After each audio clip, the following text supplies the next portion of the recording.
કમોસમી વરસાદને લીધે ખેતીપાકને થયેલા નુકસાનીના મુદ્દે કોંગ્રેસ આક્રમક। ધોરાજીમાં કોંગ્રેસે ધરણા પ્રદર્શન કરીને સરકાર પર કર્યા શાબ્દિક પ્રહાર।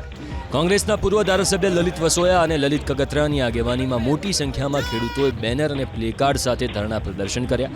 ખેડૂતોના દેવા માફ કરવાની, 300 મણ મગફળી ખરીદવાની, તાત્કાલિક સહાય ચૂકવવા સહિત અલગ અલગ માંગ સાથે ખેડૂતો અને કોંગ્રેસે રેલી યોજી। લલિત કગથરાએ સરકાર પર શાબ્દિક પ્રહાર કરતા કહ્યું કે સરકાર માત્ર સર્વેની વાતો જ કરે છે, હજુ સુધી સર્વેની ટીમ ખેતરો પર પહોંચી નથી। સર્વેની બાબતે પ્રશાસન નિષ્ફળ ગયું છે। જો સરકાર ટેકાના ભાવે મગફળી રજીસ્ટ્રેશન બાદ સેટેલાઇટથી સર્વે કરી શકતી હોય તો અત્યારે સેટેલાઇટથી સર્વે કેમ નહીં? ભારતીય જનતા પાર્ટીને અભિમાન ફાટી ગયું છે રાજા રાવણની જેમ, એટલે ખેડૂતો સામે જોતી નથી।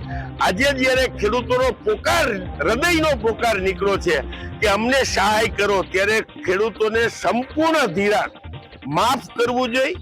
આજે ધોરાજીના આઝાદ ચોકમાંથી ખેડૂતો ભેગા થઈને આ માગણી કરે છે। સાથે સાથે 300 મણ મગફળીની ખરીદી કરવી જોઈએ અને પાક વીમા યોજના તાત્કાલિક લાગુ કરવી જોઈએ।